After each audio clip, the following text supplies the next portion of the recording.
Assalamualaikum warahmatullahi wabarakatuh. Waalaikumsalam warahmatullahi. Alhamdulillahirabbil alamin. Wassalatu wassalamu ala asyrafil anbiya'i wal mursalin. Sayyidina wa maulana Muhammad wa ala alihi wa sahbihi ajma'in. Bapak-bapak dan ibu-ibu sekalian, alhamdulillah kita dipertemukan di majelis yang mudah-mudahan Allah memberkahi kita. Kita mohon Allah memberi kita ilmu yang bermanfaat, ilmu yang membimbing kita, yang menyelamatkan kita dan membahagiakan kita di dunia dan di akhirat. Dan mudah-mudahan Allah menunjuki kita mana yang benar dan memberi kita kesanggupan untuk melaksanakannya. Dan mudah-mudahan Allah juga menunjuki kita mana yang salah serta memberi kita kemampuan untuk selalu meninggalkannya. Pada pagi hari ini saya mengusulkan untuk membahas mengenai urusan harta dan anak. Tapi saya pagi ini ingin menekankan pada warning, ya, pada peringatan. Mungkin lain kali kita bisa membahas tentang harta dan anak sebagai opportunity, ya, sebagai opportunity-nya. Tapi pagi ini saya menekankan pada peringatannya, maka judulnya urusan harta dan anak bisa membuat lalai. Ya. Karena harta dan anak itu juga memberi opportunity, maka saya menggunakan istilah bisa, bukan pasti. Ya. Karena bisa membuat kita lalai, tetapi sebaliknya bisa membuat kita terangkat derajat kita dengan harta dan anak. Jadi ini peringatan dulu. Karena sebagai orang-orang yang beriman, kita meyakini bahwa kita akan selamat dan bahagia di dunia dan akhirat bila kita selalu berpegang teguh pada ajaran Allah dan mengikuti jalan yang lurus dalam rangka mengharapkan ridha Allah. Ridha Allah artinya Allah senang dan puas terhadap kita. Nah, kita kalau mau berpegang teguh pada ajaran Allah, maka berarti kita mengikuti jalan yang lurus sebagaimana firman Allah, "Wa may ya'tasim billahi faqad hudiya ila siratim mustaqim." Barang siapa yang berpegang teguh pada ajaran Allah, maka sesungguhnya ia telah diberi petunjuk ke jalan yang lurus. Oleh karena itu, kita harus selalu berusaha untuk selalu ingat kepada Allah dan selalu merasa senang ketika kita diingatkan lagi dan diingatkan lagi. Karena kita ini memang tempatnya lupa. Dikit-dikit lupa. Hari ini kita menyadari pentingnya sesuatu, tapi besok kita lupa sehingga kita tidak melaksanakan itu. Hari ini kita menyadari bahwa sesuatu itu salah, tapi besok lupa sehingga kita ulangi lagi kesalahan itu. Oleh karena itu kita menganggap bahwa peringatan itu penting. Allah berfirman di surat Ad-Dzariyat, "Wa dzakir fa inna dzikra tanfa'ul mu'minin." Dan berilah peringatan karena sesungguhnya peringatan itu bermanfaat bagi orang-orang yang beriman. Jadi supaya kita bisa mendapatkan benefit dari peringatan, itu prinsipnya nomor satu adalah kita harus iman. Karena seringkali orang diingatkan itu justru malah tersinggung. Dia menganggap bahwa orang yang memberi peringatan itu merendahkan dia, menganggap dia tidak tahu, menganggap dia bodoh dan sebagainya. Oleh karena itu kita mesti selalu rendah hati kalau ada orang memperingatkan, alhamdulillah, ya. Dan Al-Quran itu salah satu fungsi utamanya adalah peringatan, ya. Allah menyebut Al-Quran itu al-dzikr, peringatan, dan Allah juga menyebut Al-Quran itu mau'izah, nasihat.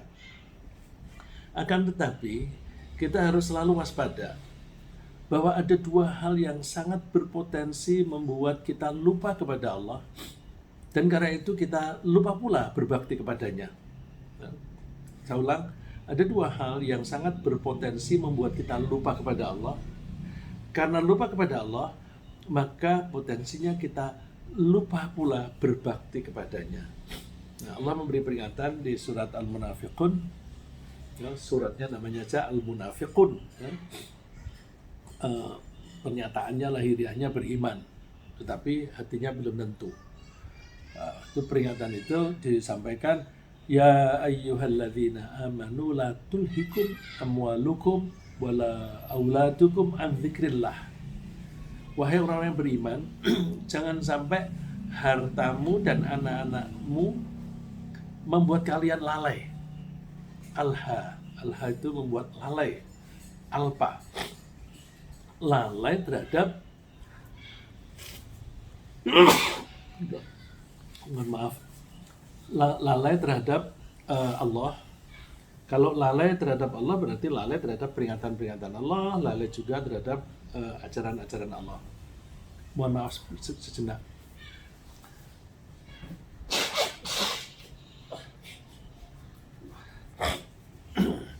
Wa may yaf'al dzalika fa ulaika humul khasirun.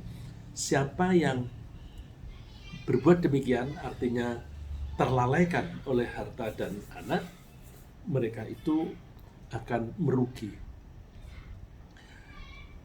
Kesenangan manusia terhadap anak seringkali mendorong mereka untuk lebih rajin mencari penghasilan yang lebih banyak jumlahnya, dengan perhitungan bahwa mereka akan membutuhkan biaya lebih besar untuk perawatan dan pendidikan anak di masa yang akan datang.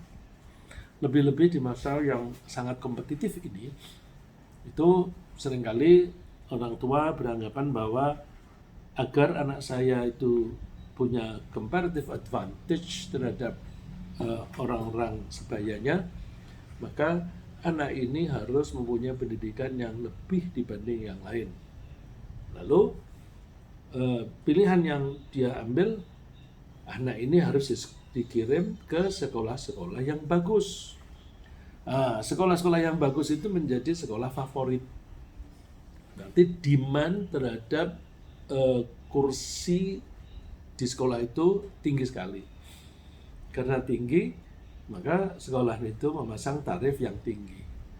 Dan kita bisa maklumi kalau mereka memungut bayaran yang tinggi, karena untuk menjaga dan meningkatkan mutu pendidikan, mereka perlu menyediakan fasilitas yang memadai dan bisa merekrut guru-guru yang bagus. Guru-guru yang bagus itu biasanya demand terhadap mereka juga tinggi. Oleh karena itu, kalau ingin mendapatkan guru yang bagus, kita tawari gaji yang tinggi. Akhirnya sekolah-sekolah favorit kan biayanya memang tinggi. Akibatnya lalu para wali murid diminta untuk membayar yang tinggi. Lalu sebagai orang tua, kita ini berarti harus mempunyai penghasilan yang banyak. Udah begitu, melihat bahwa pendidikan di Indonesia ini kok begini-begini terus, begini-begini terus, itu belum tentu jelek ya, belum tentu jelek. Malah seringkali pendidikan di Indonesia itu bagus, cuma kita suka melihat orang lain itu lebih baik, sehingga punya kecenderungan menyekolahkan anak ke luar negeri. Nah, di luar negeri itu butuh biaya yang besar, karena bayarnya itu dengan mata uang asing, apakah euro atau dolar. Ya sebenarnya kalau di Eropa sih mendingan karena banyak sekolah yang menggratiskan. Ya, kalau di Amerika menjadi mahal sekali. Akibatnya banyak orang tua yang lebih rajin dalam bekerja mencari uang, katanya demi pendidikan anak di masa yang akan datang. Nah, ini kadang-kadang ironis. Mencari duit yang banyak untuk pendidikan anak di masa yang akan datang itu akan menghasilkan pikiran yang terfokus di pekerjaan dan waktu yang lebih banyak untuk pekerjaan. Akibatnya perhatian kepada anak menjadi kurang dan kasih sayang kepada anak, waktu yang dibutuhkan untuk mencurahkan kasih sayang kepada anak itu juga menjadi kurang. Akhirnya anak itu karena merasa kurang kasih sayang, anaknya menjadi nakal. Kalau anak itu nakal, tergantung nakalnya sampai sejauh mana. Kalau nakalnya itu sampai menjadi anak yang putus asa, duit yang banyak itu menjadi tidak ada gunanya. Karena kalau udah putus asa itu dibiayai juga susah, disuruh maju. Karena orang putus asa itu lalu apatis, nggak mau belajar. Kalau nggak mau belajar, akhirnya juga mau mencari, masuk ke sekolah yang bagus juga tidak diterima. Dan anak yang kurang kasih sayang seringkali menjadi nakal. Nah, nakalnya itu kalau sampai ngobat, itu lebih parah lagi. Jadi ada beberapa orang tua yang rajin mencari penghasilan dengan tujuan untuk masa depan anak, tapi karena salah langkah, maka akhirnya duit sudah terkumpul banyak, tapi anaknya tidak siap untuk dididik lebih lanjut. Ya. Oleh karena itu kita mesti selalu waspada, ya, selalu waspada. Kita mencari kebaikan, tapi sambil waspada terhadap kemungkinan buruk. Ya. Jadi intinya bahwa karena ingin meningkatkan kapasitas anak itu, lalu itu mendorong para orang tua untuk selalu mengembangkan kreativitas. Kalau berbisnis sendiri, kreativitasnya itu dikembangkan dan tekun dalam mencari penghasilan agar lebih banyak lagi, sehingga banyak orang menjadi terlalu sibuk dan lupa terhadap kewajiban mereka, bukan hanya kepada anak, kasih sayang, tapi juga bahkan bisa lupa mengabdi kepada Allah. Dan ini lebih penting, ya.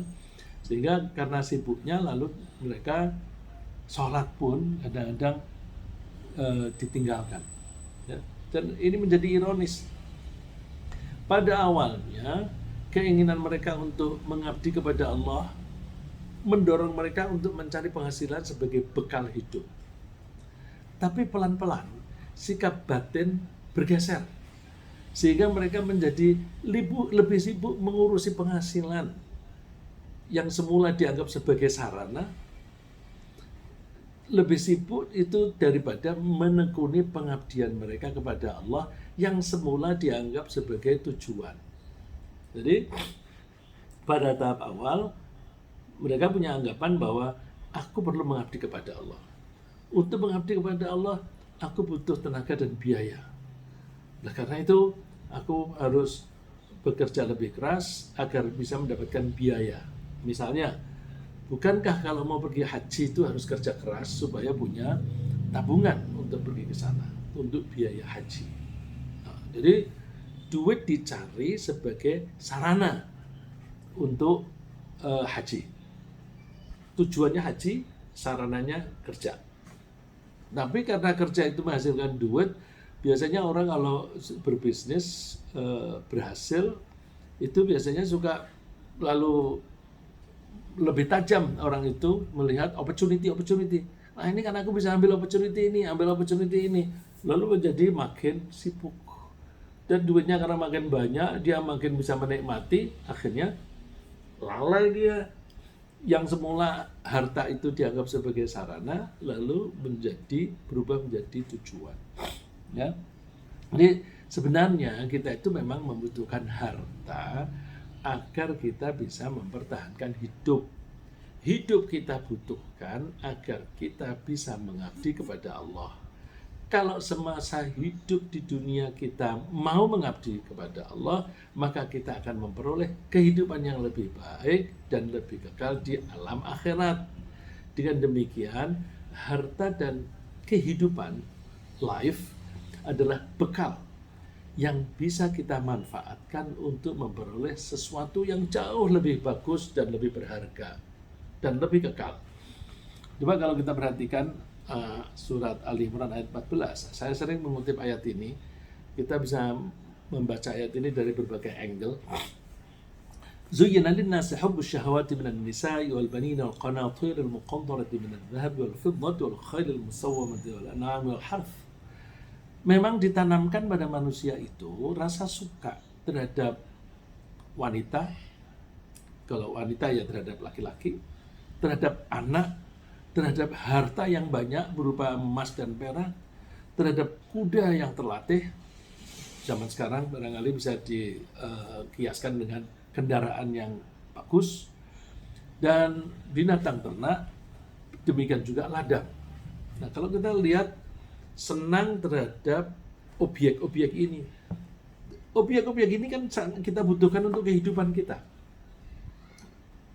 Oleh karena itu, memang Allah menanamkan perasaan atau insting atau ketertarikan kepada barang-barang yang bisa membantu kita agar sehat dan survive dan kuat. Oleh karena itu dibilang dzalika mata'ul hayatid dunya. Itu semuanya itu adalah bekal untuk hidup di dunia. Mata itu kalau kita bepergian lalu terus kita membawa barang-barang, kita kumpulkan di dalam koper gitu. Nah, barang-barang itu kan kita pakai untuk bekal nanti kalau kita ada di tempat tujuan. Oh, nanti saya akan ada pertemuan ini, saya harus membawa jasnya yang kayak gini dan sebagainya. Itu tuh bekal.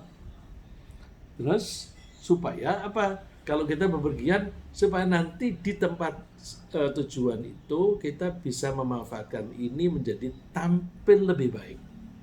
Nah, ini kalau kehidupan itu lebih luas, supaya pasangan, suami atau istri, anak, harta dan sebagainya, kendaraan, itu semuanya bekal yang bisa dimanfaatkan untuk mencari tempat kembali yang lebih bagus. Wallahu indahu husnul ma'ab. Di sisi Allah itu ada tempat kembali yang bagus, yaitu surga. Jadi kita jangan lupa, semua yang kita cari, kita kumpulkan itu semuanya hanyalah sarana. Namun yang sering terjadi, karena memanfaatkan harta itu memberi kenikmatan dalam hidup, banyak orang lalai dan tenggelam dalam kesenangan itu sendiri, sehingga mereka lupa kepentingan mereka di akhirat yang semula adalah tujuan. Nah, saya kutipkan ya Al-Quran, ini konteksnya di neraka. Tuhan bertanya kepada orang-orang yang didewa-dewakan di dunia, dan orang-orang yang didewakan itu bukan membimbing ke arah yang benar, tapi malah menyesatkan. Nah, poin saya adalah di jawaban mereka. Poin saya di jawaban mereka.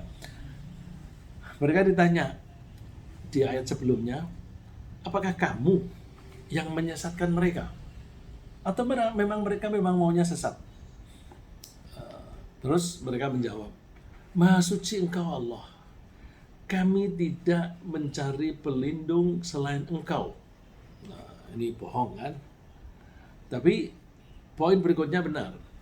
Artinya mengakui bahwa kelemahan itu ada di situ. Walakin mata'tahum wa aba'ahum hatta nasudzikr. Tetapi engkau memberi bekal hidup yang banyak. Ini seringkali diterjemahkan, engkau memberi kenikmatan yang banyak kepada mereka dan kepada orang tua mereka. Kok ada orang tua? Iya, banyak sekali orang yang kaya bukan dari hasilnya sendiri, tapi dari hasil jerih payah orang tuanya.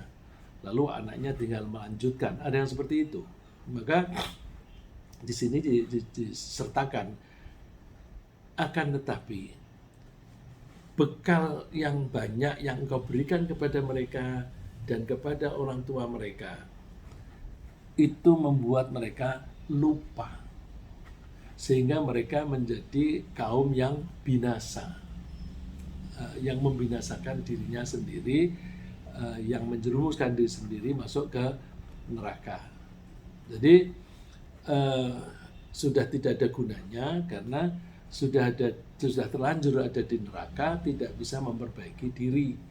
Nah, Allah mencantumkan seperti ini supaya kita yang belum masuk ke neraka dan mudah-mudahan tidak akan masuk neraka, kita sudah mendapatkan peringatan itu sehingga kita waspada. Apalagi kalau orang yang memperoleh banyak harta adalah orang-orang yang ragu-ragu, bahkan tidak percaya kepada Allah atau kehidupan di akhirat. Udah diberi kekayaan, mereka tidak percaya lagi kehidupan di akhirat. Itu lebih lebih lalai lagi. Orang yang beriman saja itu lupa, mudah sekali menjadi lupa kalau mereka terbuai dengan kenikmatan hidup. Apalagi yang mereka ragu-ragu atau tidak percaya dengan kehidupan di akhirat. Mereka justru menganggap kehidupan di dunia ini sebagai satu-satunya kesempatan untuk bersenang-senang dan menikmati harta mereka. Nah, ini ciri khas mereka adalah mereka menganggap kematian itu adalah bencana. Bencana apapun, kalau belum sampai mati, itu dianggap masih ringan. Jadi, bencana yang paling berat, yang paling besar adalah kematian. Itu anggapan mereka karena apa? Kematian adalah the end of everything. Berakhirnya semua, karena mereka tidak percaya hari akhirat. Tapi bagi orang yang percaya di hari akhirat, enggak, kematian itu pintu masuk ke tempat atau arena baru di mana kehidupan ini menjadi lebih nikmat. Oleh karena itu orang yang tidak percaya kepada hari akhir itu digambarkan oleh Allah sebagai orang kafir. Kafir itu artinya tidak percaya. Walladzina kafaru yatamatta'una wa ya'kuluna kama ta'kulul an'am. Orang yang tidak percaya kepada Allah atau tidak percaya kepada hari akhir, mereka cenderung menikmati bekal tadi. Lalu menikmati bekal tadi berarti bersenang-senang. Dan mereka makan bersenang-senang, makan bersenang-senang, kama ta'kulul an'am, seperti binatang ternak itu ya udah isinya makan dan bersenang-senang saja. Nah, karena manusia itu, orang yang semacam itu menurunkan martabatnya sendiri, mestinya mereka punya akal, tapi mereka tidak memanfaatkan akalnya dengan baik. Akalnya hanya untuk mencari makan. Jadi berarti hidup untuk makan. Untuk kita kan bukan begitu. Kita makan untuk hidup, hidup untuk mengabdi kepada Allah. Nah, orang semacam itu hidup untuk makan. Maka kalau mereka mati berarti kesempatannya hilang atau habis untuk menikmati makanan dan sebagainya. Orang-orang semacam itu sebenarnya telah tertipu oleh kesenangan mereka sendiri, sehingga mereka makin tergoda untuk mencari tambahan lagi dan tambahan lagi, untuk memperoleh harta yang makin banyak dan makin banyak. Akhirnya mereka lupa diri dan lengah akan tujuan yang lebih mulia. Itu seperti digambarkan oleh Allah, ya'lamu annamal hayatud dunya la'ibun wa lahu wa zinatu wa tafakhurun bainakum wa takatsurun fil amwali wal aulad. Ketahuilah bahwa hidup di dunia ini seringkali dianggap hanya sebagai main-main dan sendau gurau, dan keindahan atau kesenangan senang dengan keindahan alam atau keindahan kehidupan di dunia ini, dan berbangga-banggaan terhadap kepemilikan dan menumpuk-numpuk harta banyak-banyakan, dan juga banyak-banyakan pengikut. Di sini digambarkan aulad. Aulad itu bisa berarti anak kandung, tapi bisa juga dikiaskan sebagai para pengikut. Atau pada hal hidup ini itu bagaikan ladang yang ketika itu dikasih hujan lalu terus menjadi subur. Nah, ketika subur itu para petani itu senang sekali karena itu mendatangkan rezeki yang banyak. Dan orang yang terbenam dalam kesenangan semacam itu suka lupa bahwa suatu saat ladang itu bisa juga menjadi kering. Orang yang menikmati harta seringkali lupa bahwa harta itu tidak selalu bisa dinikmati. Bisa harta itu hilang, bisa juga harta itu masih, tapi yang menikmati orang lain, dia sudah mati. Jadi tidak bisa lagi menikmati itu. Terus kalau mereka lalai, di akhirat nanti mereka akan mendapatkan siksaan yang pedih. Padahal Allah itu mempunyai pengampunan dan bisa senang terhadap orang yang tidak menjadi lalai. Jadi ditutup ayat itu dengan wamal hayatud dunya illa mata'ul ghurur. Tiada lain kehidupan di dunia ini adalah bekal yang menipu, ya. Menipu karena menimbulkan kesenangan, tapi terus habis itu berpisah. Dan kalau Allah ingin menghilangkan harta itu kan gampang sekali. Misalnya orang itu ngumpulin harta banyak, terus di suatu saat jatuh sakit. Sakitnya itu dalam 1 bulan saja harus dikeluarkan biaya miliaran atau ratusan juta. Itu kan dalam waktu berapa minggu saja itu sudah habis hartanya. Jadi kalau Allah itu mencabut kembali rezeki yang sudah diberikan kepada hambanya itu gampang sekali. Nah, karena cinta mereka kepada harta itu berlebih-lebihan, maka mereka akan menjadi target yang mudah sekali bagi setan untuk menggoda. Nah, setan itu senang sekali memanfaatkan, ya, atau salah satu strategi setan untuk menggoda manusia itu melalui pintu kesenangan itu. Karena seringkali kesenangan kalau berlebihan itu menjadi orang itu lalai, terus gampang disetir. Kalau orang sales, penjual, ingin supaya calon customernya itu membeli barang, caranya disenangkan, dihibur, ditraktir dan sebagainya. Udah senang, terus ditawari barang. Suasana senang itu membuat dia mudah membeli. Lupa bahwa duitnya itu dicadangkan untuk pendidikan anak dan sebagainya. Itu karena orang yang senang itu mudah sekali tergoda. Makanya kalau kita lihat gejala-gejala kehidupan sehari-hari itu, kalau ingin orang itu semula mengikuti jalan yang benar supaya dia belok atau tidak bisa dilunakkan hatinya untuk mendukung kebijakan yang misalnya kurang pas, disenangkan aja. Nah, menyenangkan itu bisa dalam bentuk traktir kalau jumlahnya sedikit, tapi kalau jumlah banyak biasanya ya dalam bentuk uang yang banyak. Dengan rasa senang itu maka akan mudah digoda oleh setan. Jadi setan akan menggunakan senang itu sebagai sarana masuk. Kesenangan orang itu seringkali berkaitan dengan harta dan anak. Maka salah satu pintu masuknya setan kepada kita adalah lewat harta dan anak. Ya, coba perhatikan di surat Al-Isra ayat 64. Wastafziz man istata'ta minhum bisautika wa ajlib 'alaihim bi khalika wa rajilika wasyarikhum fil amwali wal aulad wa'idhum wa ma ya'iduhum asyaitanu illa ghurura. Dan hasunglah, ya,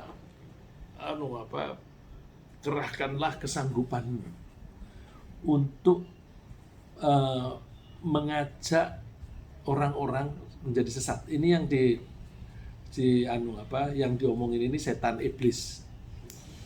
Iblis waktu itu janji, Tuhan, karena aku sudah terlanjur sesat, saya akan menyesatkan seluruh anak cucu Adam, kecuali hamba-hambamu yang ikhlas.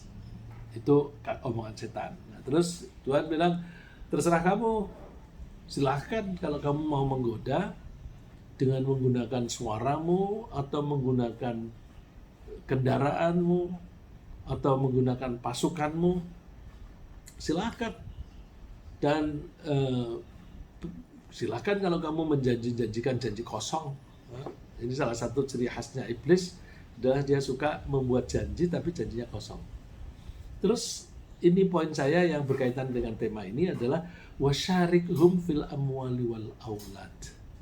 Bersekutulah kamu dengan mereka melalui harta dan anak. Jadi harta dan anak itu menjadi pintu masuk mereka. Karena itu tadi, bahwa harta membuat mereka lalai, dan anak itu juga ada kaitannya dengan harta lalu terus lalai. Bisa juga bersekutu dalam anak itu misalnya berhubungan dengan wanita lain, sehingga wanita itu ketika punya anak, nah anak itu adalah hasil sekutu antara orang itu dan setan. Sekutunya di mana? Sekutunya dia berhubungan itu mengikuti jalan setan tanpa nikah yang dilarang oleh Allah. Harta juga begitu.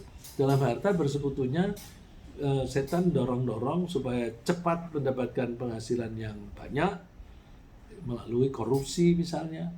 Nah, itu berarti setan bersekutu dengan orang yang bisa dibujuk melalui harta dan anak. Padahal harta dalam jumlah yang sangat banyak tidak akan bisa menolong mereka kalau mereka melupakan Allah. Allah mempertanyakan, Afaraita imma ta'nahum sinina thumma ja'ahum ma kanu yu'adun ma aghna anhum ma kanu yumatta'un. Tahukah kamu kalau misalnya kami beri mereka bekal yang banyak, atau artinya disenangkan dengan cara memberi harta yang banyak sekali bertahun-tahun, entah puluhan tahun, entah 40 tahun atau berapa tahun, kemudian suatu saat datanglah janji Allah bahwa semua orang suatu saat akan meninggal dunia. Terus ketika meninggal dunia akan diminta pertanggungjawaban. Ma aghna anhum ma kanu yumatta'un. Harta yang mereka miliki berlimpah itu tidak bisa menyelamatkan mereka. Tidak bisa, karena dia menyalahgunakan pemakaian harta tadi. Perilaku mereka yang lupa kepada Tuhan itu, bagi kita sebagai orang yang beriman, kalau melihat ada orang-orang yang seperti itu jangan sampai membuat kita menjadi tertarik mengikuti jejak mereka. Udah biarinlah mereka sibuk-sibuk seperti itu. Kita harus mempunyai perhitungan bahwa hidupku ini harus saya bagi dengan proporsi yang baik. Ada waktu untuk anak, waktu untuk keluarga, ada waktu untuk ibadah, ada waktu untuk menjaga kesehatan. Nah, banyak orang yang ngejar-ngejar penghasilan, lalu mereka waktunya 100% hanya untuk cari duit. Nah, kita nggak usah terpengaruh, biarin aja lah. Mereka kaya raya. Ya kalau kita kepengen kaya dengan cara yang tidak menghabiskan waktu, dengan cara yang tidak membuat kita lupa kepada Tuhan. Orang Islam punya harta banyak dan sedikit, bagusan mana? Ya banyak, bagusan yang banyak harta. Karena orang yang sedikit harta tidak bisa pergi haji. Orang yang sedikit harta tidak bisa bersedekah. Orang yang sedikit harta tidak bisa menutupi auratnya dan sebagainya. Tapi jangan sampai harta itu membuat kita lalai.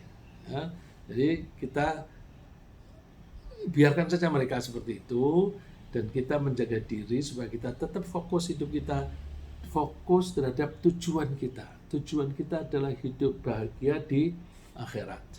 Nah, Allah menganjurkan kita, udahlah, nggak usah digubris mereka. Dzarhum ya'kulu wa yatamatta'u wa yulhihimul amalu fasawfa ya'lamun. Biarkanlah mereka di dunia ini makan dan bersenang-senang dan dilalaikan oleh angan-angan kosong mereka. Nah, mereka kan seringkali mengatakan, aku punya mimpi-mimpi begini. Mimpi-mimpi itu yang dimaksudkan dia punya target-target atau cita-cita tertentu yang mereka kejar. Nah, punya target bagus, kita harus punya target, cuma itu tadi, jangan berlebihan yang membuat kita lalai. Maka kelak mereka akan mengetahui akibat perbuatan mereka. Kita memang mencari penghasilan dan memanfaatkan harta untuk kehidupan, tapi tidak boleh mencintai harta. Nah, ini seringkali orang yang lalai itu karena cintanya kepada harta. Nah, Allah wanti-wanti, kalau kita jatuh cinta pada harta, cinta itu akan mendorong kita untuk mencari dan ketemu dan selalu bersamanya. Ya, kalau ada seorang laki-laki jatuh cinta pada seorang wanita, maka kepengen selalu bertemu dan bahkan hidup bersama dengan wanita itu. Maka terjadilah perkawinan yang kemudian mereka hidup bersama di dalam satu rumah, membangun rumah tangga dan sebagainya. Kalau orang itu mencintai harta, maka orang itu akan selalu berusaha mencari dan dekat dan selalu bersama harta itu, sampai lalai yang lain. Allah wanti-wanti di surat At-Taubah, qul in kana aba'ukum wa abna'ukum wa ikhwanukum wa azwajukum wa ashiratukum wa amwalun iqtaraftumuha wa tijaratun takhshawna kasadaha wa masakin tardawnaha ahabba ilaikum min Allah wa rasulihi wa jihadin fi sabilihi fatarabbasu hatta ya'ti Allahu bi amrih wallahu la yahdil qaumal fasiqin. Katakan Muhammad, jika bapak-bapak, anak-anak, saudara-saudara, istri-istri, kaum keluargamu, harta kekayaan yang kamu usahakan, perniagaan yang kamu khawatir kerugiannya, dan tempat tinggal yang kamu sukai adalah lebih kamu cintai daripada Allah dan Rasulnya dan daripada berjihad di jalan Allah, maka tunggulah sampai Allah mendatangkan keputusannya. Jadi hati-hati kalau ada bibit-bibit cinta harta. Harta tidak untuk dicintai. Harta itu kita cari sebagai kebutuhan untuk mempertahankan hidup, bukan untuk sesuatu yang dicintai. Ya. Cinta harta bisa membuat kita lupa akan janji Allah bahwa kita akan dibangkitkan kembali dan diminta pertanggungjawaban. Allah meringatkan kita, ya ayyuhan nasu taqu rabbakum wakhshaw yawman la yajzi walidun aw waladihi wala mauludun huwa jazin aw walidihi syai'a inna wa'dallahi haqqun fala taghurrannakumul hayatud dunya wala yaghurrannakum billahil ghurur. Wahai manusia, bertakwalah kepada Tuhanmu dan takutilah suatu hari di mana saat itu seorang bapak tidak bisa menolong anaknya, seorang anak tidak bisa pula menolong orang tuanya sedikit pun. Sesungguhnya janji Allah adalah benar. Maka janganlah sekali-sekali kehidupan dunia memperdayakan kamu, dan jangan pula penipu setan memperdayakan kamu dalam mentaati kepada Allah. Nah, agar kita tidak tergiur pada harta, caranya gimana? Antara lain kita hindari berlebihan dalam mengamati orang yang kaya, orang yang diberi kenikmatan banyak. Jadi antara lain ada orang kaya, udahlah nggak usah kita tergiur. Jangan sampai terus kemudian kagum terhadap kekayaan orang. Biarin aja. Kalau kita kagum nanti akan tergiur. Ya. Allah wanti-wantinya, wala tamuddanna 'ainaika ila ma matta'na bi azwajan minhum zahratal hayatid dunya linaftinahum fihi wa rizqu rabbika khairu wa abqa.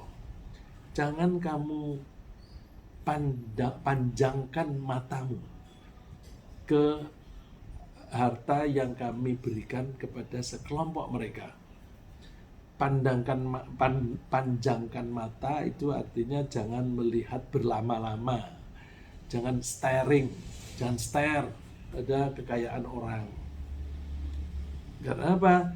Linaftinahum fih, Allah itu sebenarnya sedang menguji orang kaya itu, lalai apa enggak. Terus kita pegang warizqu rabbika khairu wa abqa. Rizki Tuhanmu itu lebih baik dan lebih kekal. Karena itu kita supaya tidak tergiur, kita mesti sering nengok kuburan. Nengok atau lewat boleh, tapi perhatikan. Jadi begitu lewat kuburan kita perhatikan. Untuk apa? Untuk mengingatkan kita bahwa suatu saat kita akan juga seperti itu. Banyak orang yang berbuat semena-mena itu kan karena lupa bahwa mereka itu akan mati. Ya? Maka salah satu cara untuk mengingatkan kita akan mati itu kita nengok ke kuburan. Alhaakumut takatsur. Berbanyak-banyakan harta itu akan membuat kamu lalai.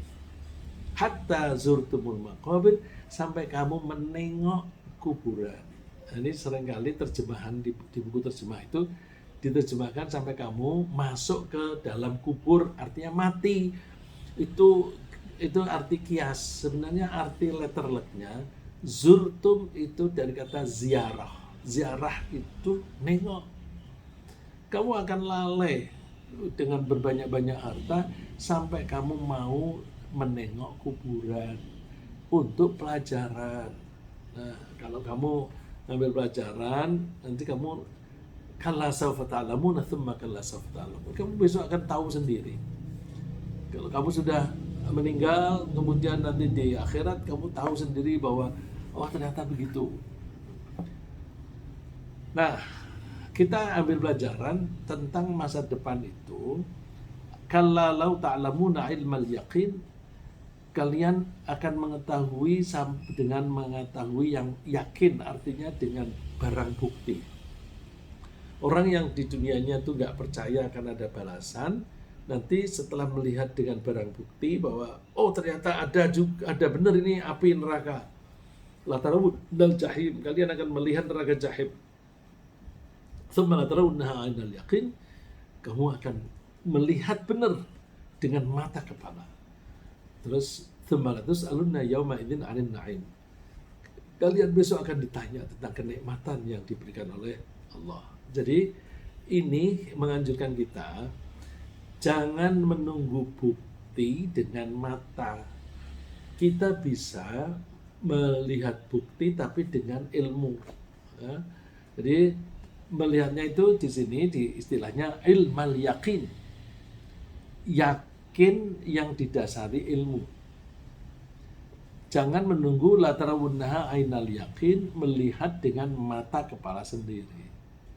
Banyak orang tidak mau percaya kalau belum melihat dengan mata kepala sendiri.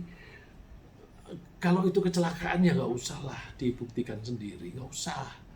Tapi kita mempelajari dengan kejadian-kejadian pada orang lain, dengan logika-logika, sehingga kita percayanya itu dengan logika, dengan akal. Itu cukup, karena banyak hal-hal yang kita tidak bisa membuktikan karena tidak ada kesempatan. Ya. Terus salah satu cara lagi supaya tidak mudah lalai adalah kita perbanyak zikir.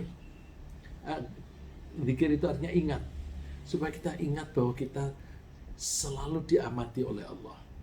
Jadi ayat yang saya kutip ini karena waktunya sudah pendek, saya terjemahkan saja bahwa ada orang-orang yang suka berzikir di masjid-masjid, di tempat-tempat yang mulia, bisa juga di rumah, di musola. Terus mereka zikir mengingat Allah sehingga mereka tidak lalai, tidak dijadikan lalai gara-gara bisnis mereka, tidak lalai karena perdagangan mereka. Mereka selalu ingat kepada Allah dan selalu melaksanakan sholat, selalu menunaikan zakat, dan mereka bersiap-siap untuk menghadapi balasan besok di akhirat. Jadi selalu ingat kepada Allah itu penting agar kita tidak mudah terjerumus menjadi lalai.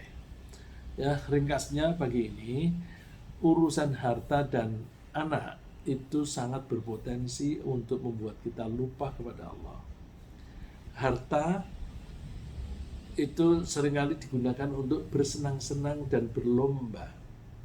Dan setan senang bersekutu di dalam urusan harta dan anak.